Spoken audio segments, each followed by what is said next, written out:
Hello everyone and welcome to Better on the Deck, where I play games old, new, and in between, then play them again on the Steam Deck to find out is it better on the deck, and also cover topics related to the Steam Deck and deck life. So let's get on with it, shall we? Today we're going to look at Definitely Not Fried Chicken, developed by Dope Games and published by Merge Games, released to early access on the 18th of January 2023 for $28.99 Canadian.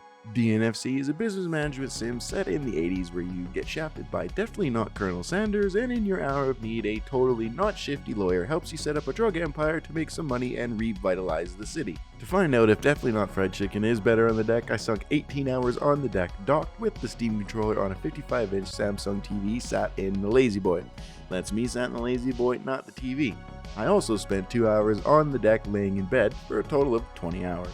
I've been a huge fan of drug-selling empire games since I was a small boy. It all goes back to the late 80s, early 90s. My elementary school had a computer lab. When it was time for lab, the whole class would stampede to the room to work through whatever lame lesson the teacher had planned so we could have free time. It was all about game time.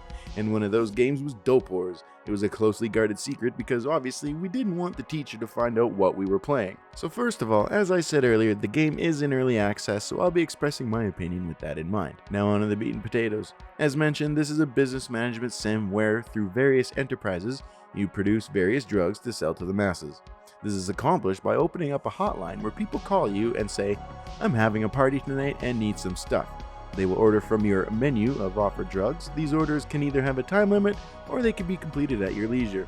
The drugs are then delivered through your delivery service by bike or car for now. You can also upgrade and unlock new stuff by delivering drugs to various businesses, which after a certain amount of research points earned, you can spend those points to unlock new gear for your businesses or weapons for your security forces. Oh, I should probably mention the security guards. Shortly after starting your new career, Definitely Not Colonel Sanders will send some of his chicken thugs your way when he finds out you're selling dope. Your security guards will defend your property with whatever tools you equip them with. You can also equip your other staff with items that will help them work better.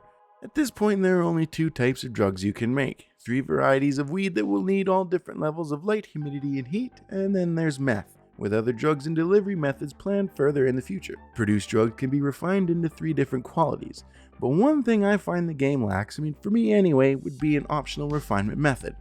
For instance, with weed, I think something like adding a curing step is an optional process. Having a curing station would take additional time at a slower progress rate. You would jar up the weed, let it sit for some more time, and add a top shelf quality level. Or even a nutrient mix station, where depending on your nutrient mix, could make the plant grow mutant huge, crazy fast, or double the harvest amount. Something like that. The game's aesthetic is fitting and well done. It has that 80s vibe as advertised. I'm not too sure where the dev is from, but back in the 80s we used to have these coffee/hot chocolate machines that looked exactly, and I mean exactly, like the one in the drinks machine in the game. I keep one in my drug factory kitchen. Makes me smile every time I see it. Reminds me of those sweet molten hot chocolates at a hockey game or practice.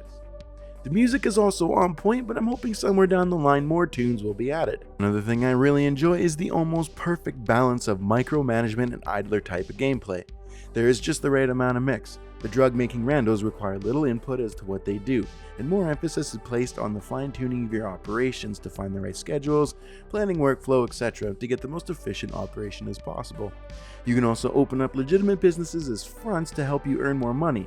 The hotline isn't the only way to sell your products. One flaw would be I find the UI to be a tad clunky and unintuitive. For example, when I first started playing, I was about 6 hours in and I was struggling to make decent money.